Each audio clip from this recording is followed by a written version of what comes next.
Hello बच्चों, बहुत स्वागत है आप लोगों का आज की क्लास में। मैं हूं आपका केमिस्ट्री टीचर सुनील यादव। बच्चों, आज पुनः एक नए टॉपिक के साथ आपके साथ हूं।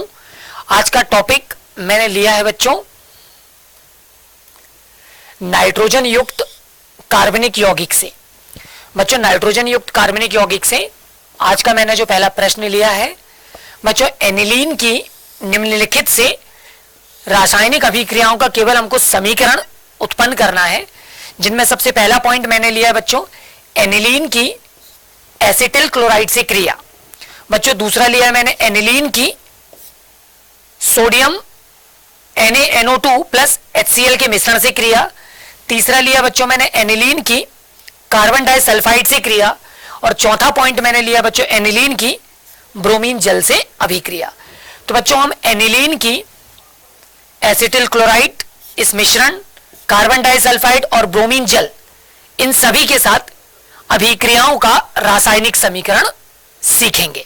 ठीक है, तो बच्चों चलिए चलते हैं पहले समीकरण की तरफ, जिसमें सबसे पहला पॉइंट था एनिलीन की एसिटिल क्लोराइड से क्रिया। तो बच्चों, जब एनिलीन की एसिटिल क्लोराइड से क्रिया होगी तो एनिलीन के लिए मैंने लिखा हुआ है, ये आप देख पा रहे हैं, ये C6H5NH2 ये एनिलीन है। बच्चों, इसकी मैंने एसिटिल क्लोराइड CH3COCl के साथ अभिक्रिया करा दी। तो बच्चों, एनिलीन का एक हाइड्रोजन परमाणु एसिटिल क्लोराइड के क्लोरीन वाले परमाणु से अभिक्रिया करके ये सबसे पहले बच्चों ये HCl बनाकर अलग हो जाएगा। शेष जो पार्ट बचेगा बच्चों ये वाला C6H5N ये जाके CH3CO के साथ जुड़ जाएगा और इस तरह से ये एक कंपाउंड निर्मित करेगा। और ये जो कंपाउंड बनेगा बच्चों, इस कंपाउंड को हम बोलेंगे एसीटेनिलाइट। ठीक है, तो हमारा प्रश्न था क्या होता है जब एनिलीन एसिटिल क्लोराइड से अभिक्रिया करता है। तो बच्चों, आंसर अगर कभी आपको लिखना हो या उत्तर की आप व्याख्या करना चाहें तो आप समीकरण से ही संक्षिप्त में उत्तर निकाल सकते हैं और आप कह देंगे कि जब एनिलीन एसिटिल क्लोराइड के साथ अभिकृत होगा तो ये अम्लीय माध्यम में ये एसीटेनिलाइट निर्मित करेगा या बनाएगा, और उसके बाद आप ये समीकरण दिखा देंगे। ठीक है बच्चों, इसके अलावा जो अगला समीकरण है वो आपके सामने है NaNO2 और HCl के मिश्रण से। तो बच्चों, जब NaNO2 और HCl के मिश्रण को हम 5 डिग्री सेल्सियस ताप पर गर्म करेंगे ना, रिएक्शन एनिलीन से होगी, याद रखना। केवल हमने स्टेप नंबर 1 में इस मिश्रण को गर्म किया बच्चों। तो ये मिश्रण सोडियम क्लोराइड युक्त माध्यम में आपको NaOH, ठीक है, एक कंपाउंड देगा बच्चों। और वो कंपाउंड जो है ये अम्लीय युक्त माध्यम में एनिलीन के साथ अभिकृत होगा बच्चों। उस कंडीशन में क्या होगा, स्टेप नंबर 2 लिया है, तब यहां पे एनिलीन के 2 H एक ऑक्सीजन के साथ रिएक्ट करके ये सबसे पहले क्या बना देंगे बच्चों, ये जल का अणु बना देंगे। इस तरह से जल का अणु निकल जाएगा बच्चों। यहां पर एक OH H के साथ मिलकर भी जल का अणु बनेगा, इसलिए 2 जल के अणु निकलेंगे।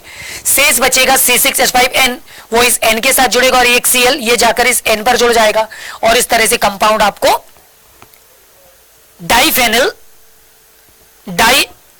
एजोनियम डाइक्लोराइड, ठीक है, बेंजीन एजोनियम डाइक्लोराइड नाम का एक कंपाउंड प्राप्त हो जाएगा, जो कि इस अभिक्रिया के फलस्वरूप बनेगा बच्चों। इसके अलावा मैंने तीसरा पॉइंट लिया हुआ है कार्बन डाइसल्फाइड से क्रिया।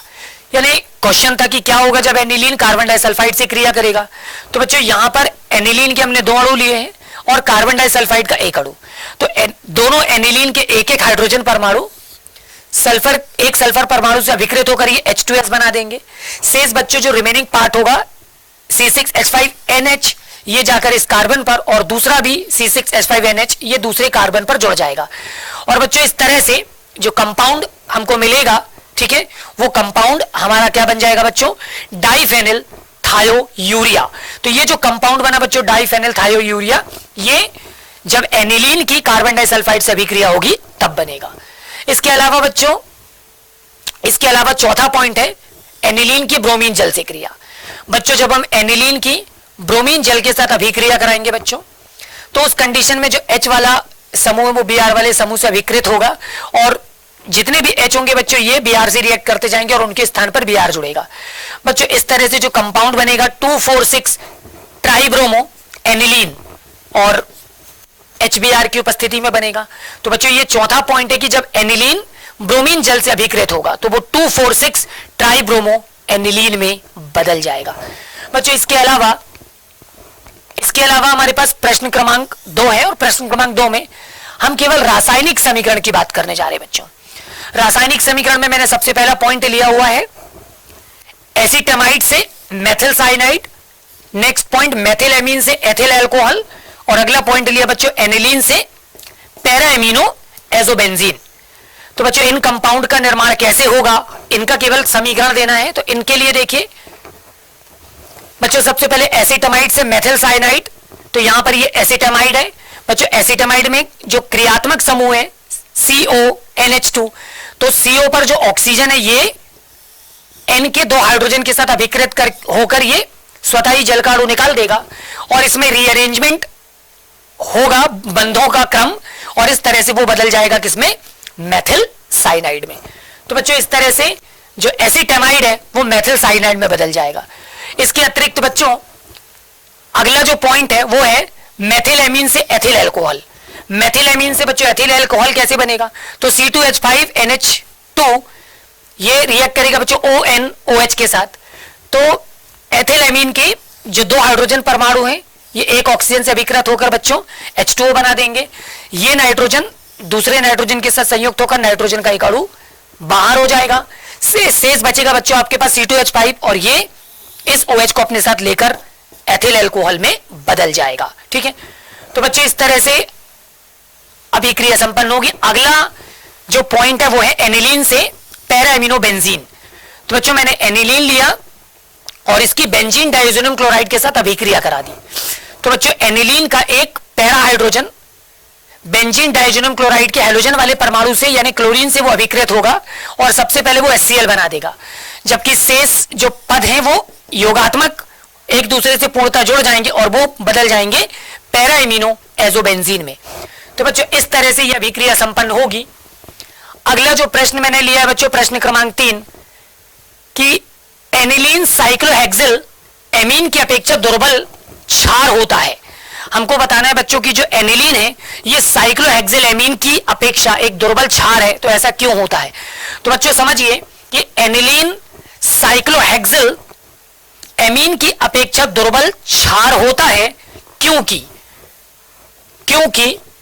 जो एनिलीन है बच्चों, तो एनिलीन में जो नाइट्रोजन परमाणु है तो नाइट्रोजन परमाणु पर एकांकी इलेक्ट्रॉन युग्म बेंजीन चक्र के साथ क्या करता है बच्चों, अनुनाद की क्रिया में भाग लेता है, पार्टिसिपेट करता है। ठीक है, यानी एनिलीन पर ये जो बच्चों नाइट्रोजन का परमाणु आप देख पा रहे हैं ना, इस पर ये एकांकी इलेक्ट्रॉन युग्म जो है ये क्या करता है, ये बेंजीन के साथ बेंजीन चक्र के साथ अनुनाद जब करता है तो वो उस अनुनाद के साथ जुड़ने में वो भागीदारी निभाता है बच्चों। और यही एक उपलब्धता एकांकी इलेक्ट्रॉन युग्म की है ना, बेंजीन के साथ उपलब्धता जो है वो क्या करती है कि एनिलीन को हेक्सिल साइक्लोहेक्सिल एमीन की तुलना में ज्यादा क्या बना देती है, क्रियाशील बना देती है। ठीक है, और यही एक वजह बच्चों की उसकी अपेक्षा जो एनिलीन है वो एक दुर्बल क्षार होता है। ठीक है, उसकी क्रियाशीलता एकांकी इलेक्ट्रॉन युग्म की वजह से हो जाती है।